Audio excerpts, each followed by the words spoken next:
घने हरे भरे जंगल में एक छोटी सी गिलहरी रहती थी जिसका नाम था पिप।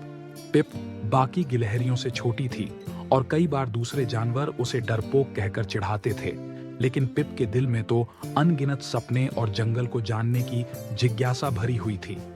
एक दिन सुबह की सुनहरी धूप में पिप को जंगल के अंदर चमचमाते हुए एक अखरोटों की पगडंडी दिखी।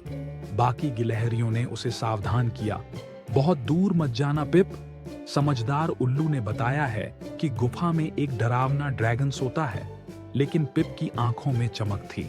उसने मुस्कुराकर कहा, मैं बस झांक कर आ जाऊंगा। पत्तों और डालियों पर फुदकते हुए पिप उस पगडंडी के अंत तक पहुंचा जहां एक अंधेरी गुफा थी। पर अंदर जाकर उसने जो देखा उससे उसकी आंखें हैरान रह गईं। वहां कोई भयानक ड्रैगन नहीं, बल्कि एक नन्हा सा बच्चा ड्रैगन रो रहा था। उसकी एक पंख की नोक भारी डाली के नीचे फंस गई थी। पिप को बिना कुछ सोचे बस दोस्ती की फिक्र थी। उसने पूरी ताकत लगाकर डाल को हटाया। जैसे ही डाल हटाई, नन्हा ड्रैगन खुशी से अपने पंख फड़फड़ाने लगा और मुंह से हल्की चमचमाती चिंगारियां उड़ने लगीं। धन्यवाद, ड्रैगन ने चहकते हुए कहा।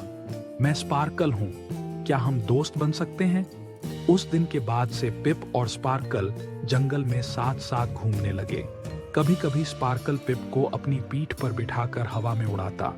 जब वे वापस आए तो बाकी गिलहरियां आश्चर्य में पड़ गईं।